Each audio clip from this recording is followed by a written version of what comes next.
Assalamualaikum warahmatullahi wabarakatuh. Bismillahirrahmanirrahim.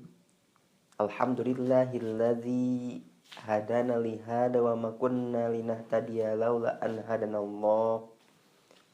Asyhadu an la ilaha illallah wahdahu la syarikalah wa asyhadu anna Muhammadan abduhu wa rasuluh la nabiyya ba'dah. Puji syukur kita haturkan kepada Zat yang Maha Luhur, yakni Allah Rabbul Ghafur. Salawat bertangkaikan salam, berdaunkan mahabbah dan juga berbuahkan kerinduan. Semoga tetap tertanamkan kepada pendekar reformasi alam, yakni Habibana wa Nabiyyana Muhammad Sallallahu Alaihi Wasallam.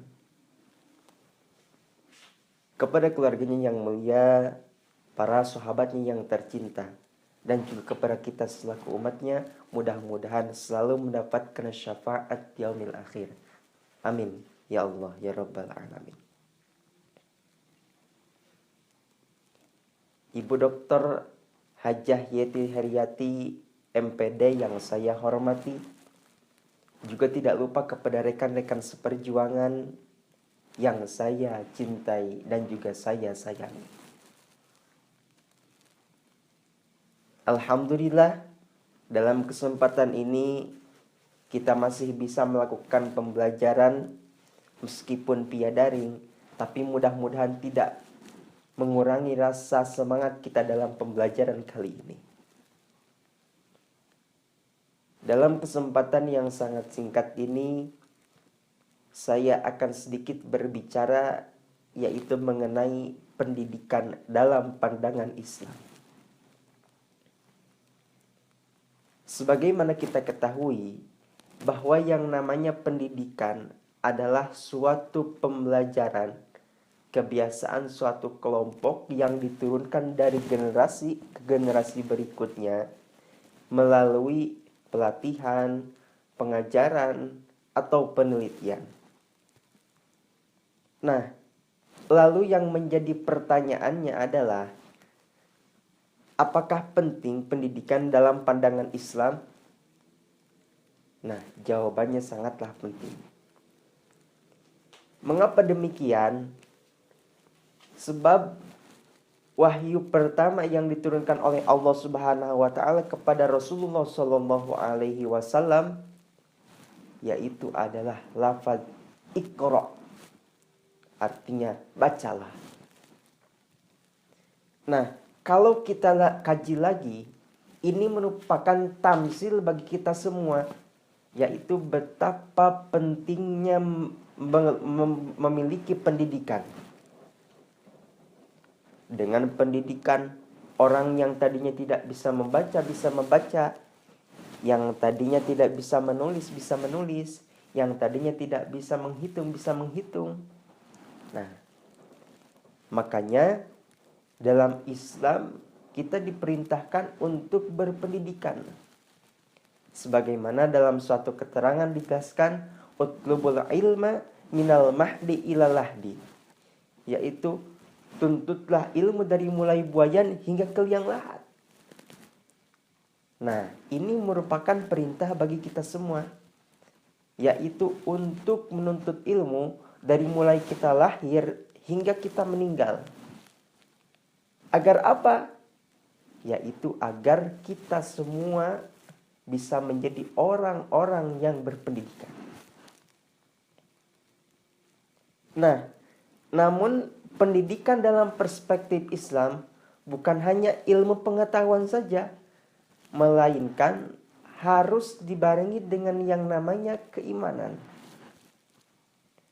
Sebab ketika seseorang hanya memiliki ilmu pengetahuan saja tanpa dibarengi dengan yang namanya keimanan, maka yang tercipta adalah orang-orang yang pintar namun tidak benar, laksana mobil tak bersetir. Nah, kita tidak ingin terlahir kembali, yaitu orang-orang seperti Ratu Atut yang senantiasa menggerogoti uang rakyatnya, juga tidak ingin lagi kembali orang-orang seperti Iljen Pol Joko Susilo yang seharusnya menjunjung tinggi hukum, tapi malah dia sendiri yang menodai hukum. Nah, makanya sangat penting ketika kita memperluas keilmuan kita dibarengi dengan keimanan. Ketika seseorang memiliki ilmu pengetahuan yang berbasiskan keimanan, maka dia akan memiliki 3 sifat. Yang pertama, yaitu sifatnya adalah illiyin, akan ditinggikan derajatnya oleh Allah Subhanahu wa taala. Sebagaimana Allah Subhanahu wa taala jelaskan dalam Al-Qur'an surah Al-Mujadilah ayat 11, yaitu yarfa'illahu alladzina amanu minkum walladzina utul ilma darajat. Allah Subhanahu wa taala akan meninggikan derajat orang-orang yang beriman dan juga orang-orang yang diberi ilmu pengetahuan. Nah, makanya orang yang berilmu yang berbasiskan dengan keimanan akan terhormat di hadapan Allah Subhanahu wa taala dan juga terhormat di hadapan hamba sahaya.